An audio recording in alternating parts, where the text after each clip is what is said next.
भक्तों ने खूब आगे आके बोला था कि हम तो कश्मीरी लड़कियों से शादी करेंगे। फिर उन्होंने ये बोला कि भाई हम तो वहां पे जमीन खरीदेंगे, डल लेक जो झील है वहां पे जमीन खरीदेंगे।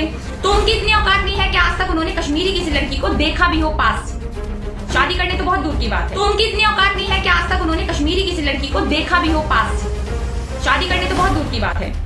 उसके बाद हम देखते हैं यहाँ पे उन्होंने जमीन कितनी खरीदी, तो जमीन पे क्या आज तक उन्होंने कश्मीर की घास तक पर पैर रखने की उनकी औकात नहीं है। आज तक उन्होंने वहां पर पैर तक नहीं रखा होगा, पर बहुत लंबे चौड़े वादे करके उन्होंने ये कहा कि हम जमीन खरीदेंगे, लड़कियों से शादी करेंगे, और बहुत ही अभद्र टिप्पणी करी वहां की लड़कियों से। था सब लोग मेरी बात की कान खोल के सुन ले कि जो फैसला था वो हमारे प्रधानमंत्री का नहीं था, हमारे मुख्यमंत्री का नहीं था, ये फैसला था सुप्रीम कोर्ट का कि वहां पर राम मंदिर बनाया जाएगा। वो नमस्कार, मैं नेहा भारती और आज है 5 अगस्त। आज ही के दिन से ही 1 साल पहले कश्मीर से धारा 370 को हटाया गया था और कश्मीर को 2 भागों में बांटा गया था। वहां से 35 से भी हटाई गई थी। उसको लेकर अभी 1 साल में कोई बात नहीं हुई, कुछ नहीं हुआ, और आज पूरा 1 साल बीतने के बाद वहां पर क्या बदलाव आए उसी को लेकर मैंने आज की वीडियो बनाई है और कुछ अपने पास पॉइंट्स भी लिखकर मैं इसमें लेकर आई हूँ। जब वहां से 370 धारा हटाई गई थी सही 1 साल पहले, तभी मैंने एक अपनी वीडियो में ये बोला था कि शायद हो सकता है 370 वहां से हटाई गई है तो जिस तरह के वादे हुए थे उनमें से वादों में से कुछ वादे मैं आपको गिनवाना चाहूंगी कि जो वहां के उस टाइम गवर्नर थे, सत्यपाल मलिक उनका नाम था, वहां के हाली गवर्नर, उन्होंने ये कहा था कि हम 6 महीनों में जो वहां के युवा हैं उनको 50,000 नौकरियां देंगे, ये वादा किया गया था। बीजेपी की जो सरकार है वहां पर यह भी वादा किया था उन्होंने कि जो हम लोग हैं वो कश्मीर के हालात एकदम सुधार देंगे, कश्मीर के हालात बहुत अच्छे हो जाएंगे, जो वहां पे आतंकवाद है वहां से खत्म हो जाएगा, वहां पर लोग जमीन नहीं खरीद पाते, जमीन खरीदने लगेंगे तो वहां पे फैक्ट्रियां बन पाएंगी, वहां पे इंडस्ट्रीज बन पाएंगी, तो लोगों को रोजगार मिल पाएगा। जो वहां पे कश्मीरी जो हैं, जो बेरोजगार है, उनको बाहर जाकर रोजगार नहीं करना पड़ेगा, उनको खुद के कश्मीर में ही रोजगार मिलेगा। इस तरह के कुछ वहां पर वादे हुए थे। वहां से आतंकवाद खत्म करने की बात बहुत बड़ी और बहुत बड़े अक्षरों में ये कहा गया कि हाँ, हम आतंकवाद वहां से बिल्कुल खत्म कर देंगे, राज्य का विकास होगा। और खासकर जो वहां पर एकदम से गौर करने वाला मुद्दा यह था कि जो वहां से कश्मीरी पंडित जिनको निकाल दिया गया है, कश्मीरी पंडितों को वहां पर दोबारा से बसाया जाएगा। ये कुछ वादे वहां पर हुए थे।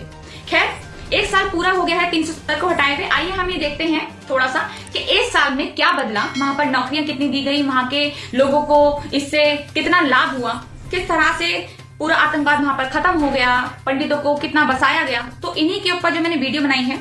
सत्यपाल मलिक ने जो ये बात कही थी कि हम 50,000 नौकरियां देंगे 6 महीने में, और आपको एक बात बता दूं कि एक रिपोर्ट अनुसार, नौकरियों की बात यहां पर कर रहे हैं, तो एक रिपोर्ट अनुसार वहां पर अभी तक इन 1 सालों में 4 लाख से ज्यादा नौकरियां छीन ली जा चुकी है। 4 लाख से ज्यादा नौकरियां वहां पर खत्म हो चुकी है।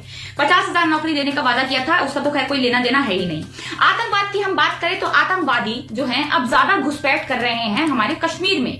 पहले जितने थे उससे ज्यादा ही आतंकवादी अब घुसपैठ कर रहे हैं। इसके चक्कर में हमारे जो लोकल वहां के लोग हैं उनको भी अपनी जान गंवानी पड़ रही है, और हमारे जो आर्मी मैन हैं उनको भी अपनी जान गंवानी पड़ी, वो भी कई लोग शहीद हो गए। फैक्ट्री इंडस्ट्री की हम बात करें तो फैक्ट्री और इंडस्ट्री का एक बहुत बड़ा यहाँ पर आकलन है कि वहां पे अभी तक 1 साल में 44,000 करोड़ का नुकसान हो चुका है। एक रिपोर्ट अनुसार 44,000 करोड़ का नुकसान अभी तक कश्मीर को भुगतना पड़ा है। उसके बाद जमीन खरीदी जा सकेगी, तो वहां पर जमीन खरीदकर कितनी फैक्ट्रियां बनी और वहां पे कितनी इंडस्ट्रीज बनी, तो मैं आपको बताना चाहूंगी कि वहां पे एक तिनका, वहां पर एक ईंट भी नहीं रखी गई है इंडस्ट्री के नाम पे और फैक्ट्रियों के नाम पे। राज्य का विकास होगा, तो राज्य का विकास मैं आपको कैसे बताती हूँ कि आज भी वहां पर लॉकडाउन लगा है, आज भी लोगों को वहां पे से घर से बाहर नहीं निकलने दिया जाता है। वहां पे आज भी उतने ही बुरे हालात बने पड़े हैं जितने 1 साल पहले वहां पर बने हुए थे। कश्मीरी पंडितों को वापस बसाया जाएगा, तो एक कश्मीरी आकर ऐसा बता दे जो वहां पर अपनी जमीन दोबारा खरीद पाकर वहां पर बस गया है, तो किसी को भी वहां पर अभी भी किसी को वहां पर ना इन्होंने बसाया, ना वहां पर किसी को नौकरियां दी। नौकरियां और ज्यादा, बहुत ज्यादा बड़ी मात्रा में नौकरियां वहां से छीन ली। आतंकवाद खत्म करने की बजाय आतंकवाद बहुत ज्यादा बड़ा है, जमीन कोई खरीद नहीं पाया है, और सबसे मेन बात जो वहां पर जुल्म हुए हैं वो और ज्यादा बढ़ चढ़कर यहाँ पर सामने हमें दिखे हैं। मैं आपको एक बात बताना चाहूंगी कि अभी दिल्ली में 2 महीने का जब लॉकडाउन लगा था, तो दिल्ली में सब लोग बहुत ज्यादा बिलबिला गए थे, बहुत परेशान हो गए थे, या फिर दिल्ली में ही नहीं, हमारे पूरे भारत में लोग परेशान हो गए थे, और लगातार वहां पर कभी कोई कुछ पहनकर कभी कुछ पहनकर बाहर निकलना चाह रहा था, छुप छुप के कि हम बाहर निकल जाएं।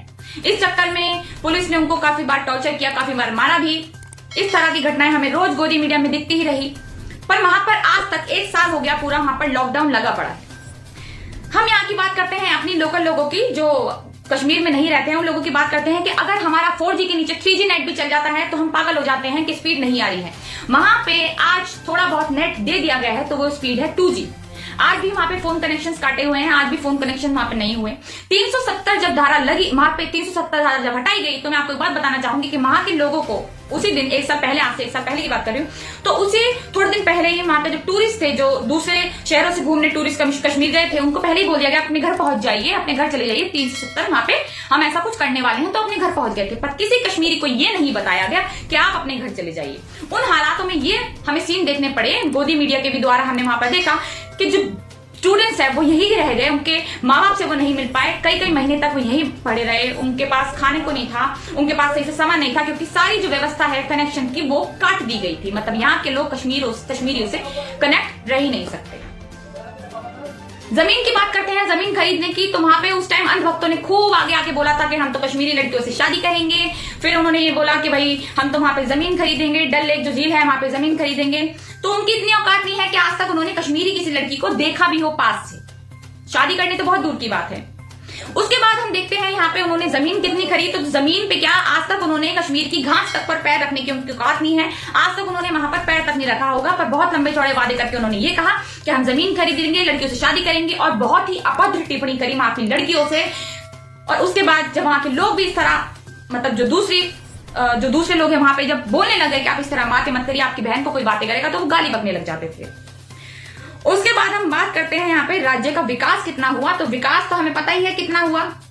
आज तक हमें इन 6 सालों में जो हमारी बीजेपी की सरकार हमारे देश में रही, उन्होंने उन 6 सालों में हमें एक ही विकास दिखा, वो है हमारा, सबको पता है, विकास दुबे, जिसका इनकाउंटर हो चुका है। उसके अलावा कोई विकास दिखा नहीं। कश्मीर में क्या, किसी भी राज्य में अभी तक कोई विकास नहीं दिखा है, और कश्मीर के हालात लगातार बदतर होते जा रहे हैं। उसके बाद हम बात करते हैं यहाँ पे, जब उन्होंने महबूबा मुफ्ती के साथ सरकार बनाई थी, तो महबूबा मुफ्ती के साथ उन्होंने गठबंधन कर लिया। उसके बाद उनको जब ये लगा कि महबूबा मुफ्ती हम पे भारी पड़ने वाली है, हम पे भारी पड़ रही है, तो उन्होंने एक चीज स्टार्ट करी। उन्होंने 3 साल जब सरकार चला ली, 3 साल के बाद उन्होंने वहां पे उनसे अपना समर्थन वापस करके राष्ट्रपति शासन लगवा दिया। राष्ट्रपति शासन लगते ही उनका राज अपना हो गया, और उसके बाद उन्होंने वहां पे जितने भी बड़े बड़े नेता थे, फारूक अब्दुल्ला कह ले, उमर अब्दुल्ला कह ले, या फिर महबूबा मुफ्ती कह ले, ऐसे छोटी बड़ी पार्टियों के काफी सारे नेताओं को वहां पर एक तरीके से कैद कर दिया गया, जो आज भी कैद ही है। कुछों को छोड़ा गया है, काफी सारी उनके ऊपर पाबंदियां लगा के, पर अभी भी काफी सारे लोगों को वहां पर कैद कर दिया गया है, उनके घरों से उनको उठाकर लाकर कैद कर दिया गया है। कश्मीर के हालातों के बाद